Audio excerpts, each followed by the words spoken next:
Tonight on Alaska's News Source, we're diving into the Fairbanks North Star Borough budget and hear about what it means for education funding. Plus, celebrating 96 years of Merrill Field. We're in Anchorage as people are saying happy birthday. And the final weekend of May is closing with a few showers across the state before warmer temperatures arrive this week. You're watching Alaska's News Source.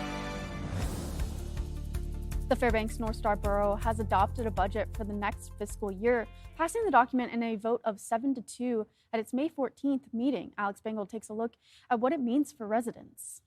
Taking effect on July 1st, next year's budget will see no change in the property tax mill rate for borough residents. That was a kind of a cost relief measure that the Assembly included, was an allocation of an amount up to in the $600,000 range.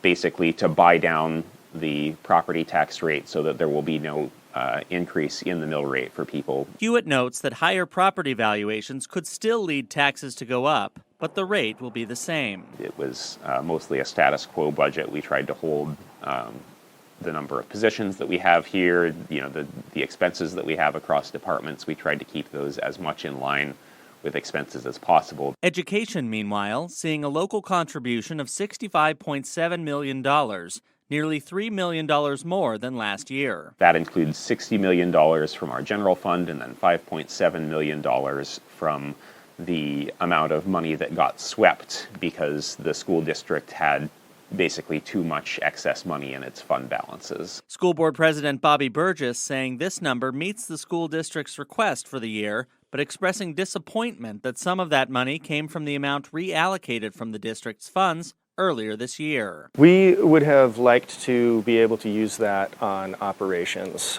We weren't necessarily expecting to spend all of it this year, but it was going to help us plan for the next several years. It was potentially could be used for upcoming expenses if we have budget shortfalls. Burgess says the district is still working on its final budget until June 16th, with some factors still uncertain, like state funding and union negotiations. Local government fine-tuning its financial situation as budget season nears a close. Alex Bengal, Alaska's News Source. And in Anchorage, APD says a person was found lying on a sidewalk near Muldoon and Creekside Center Drive in East Anchorage around 6:30 this morning. Police say the fire department medics declared the person deceased and there were no signs of trauma or injury. An officer on scene said the death is not suspicious. The medical investigator will determine cause of death. And we're only 2 days away from June, and May showers are still on the prowl for many areas across Alaska. Now let's check with the weather with Bailey Braun at the Weather Center.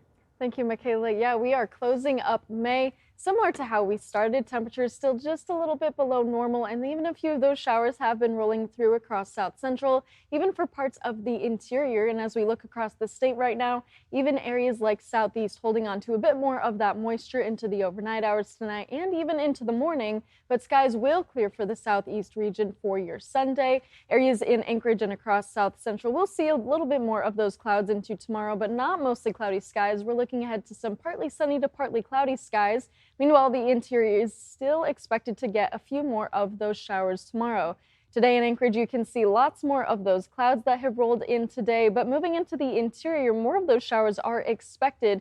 Those are going to pick up by Sunday afternoon, staying mostly dry throughout the morning, some partly cloudy to partly sunny skies throughout your morning, but then by the afternoon and into Monday, that's when you will see those scattered showers begin to build. We'll see even more of that thunderstorm activity across the interior, but for those overnight lows tonight, we'll reach down into the mid-40s for areas into the interior, even down to Anchorage. Lows in Fairbanks reaching 40 degrees, but across Southeast, even cooler, sitting in the low 40s, and much, much cooler up into the North Slope with lows dropping down to about 20 degrees. But as we look ahead for the next couple of days, for tonight and into tomorrow morning, you'll notice that these skies will begin to clear out just a little bit more across South Central. Mostly sunny skies expected in Kenai. Still a bit more of those showers expected across the interior, but especially picking up by the afternoon. Southeast will hold on to a bit more of those showers in the early portions of the morning, right around 6 a.m., but it will begin to clear out fairly quickly. And as we take a step back, you'll notice that's when those showers do begin to return for the interior and in Fairbanks around 8:30 in the evening. But then we've got this big storm moving into Kodiak, and that's what's going to bring some strong winds into areas like Kodiak, even into Homer. But otherwise, we will stay mostly dry across South Central. For tomorrow, your Sunday, expect more of those sunnier skies, some partly sunny to partly cloudy skies expected in Anchorage. High temperatures at 56 degrees, high temperatures reaching into the 60 across the interior. And then we will see a few more of those showers into the afternoon. Thank you, Bailey. Merrill Field's airport in Anchorage has served as a vital transit hub connecting Anchorage with rural Alaska for nearly 100 years. Charlie Fellows was at the airfield today for a celebration of that rich history. It's a happy 96th birthday to Merrill Field. The airport first opened in 1930 and continues to serve as an important aviation hub for Alaska to this day. And here on Saturday, folks are getting a chance to see, hear, and touch that history for themselves. We've got basically a block party for Merrill Field. We think of Merrill Field as a mall for aviation, and we've got a lot of vendors. We have a lot of tenants that are out and kind of showing their wares so that the community can be exposed to the world of aviation. The Merrill Field Aviation Celebration was a day for learning about the history of one of the oldest municipal airports in the country, a vital lifeline for the many far-flung pockets of people across Alaska. People that are out in the village, there's no way to get to their health care unless they fly here. And when they fly here, generally they'll come here, land at Merrill Field with one of our charter outfits or commuters that operate off of the airport. And equally important to the economy of Alaska's biggest population center. And once they're here, then they spend their money in the rest of the community. They stay in the motels, they eat at the restaurants, they buy their groceries from the surrounding stores, and then they go back. Merrill Field is also a major economic contributor for Anchorage, supporting more than 1,100 jobs and generating approximately $240 million in economic activity. Thank you, Merrill Field.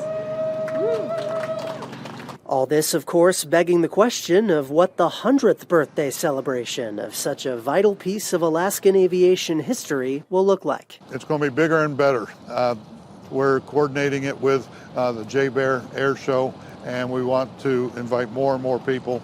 And it's not going to be a 5-hour event on the 2030. It's going to be a week or month-long event. An important yearly show of appreciation for one of the foremost epicenters of economy and transit, keeping our massive state connected.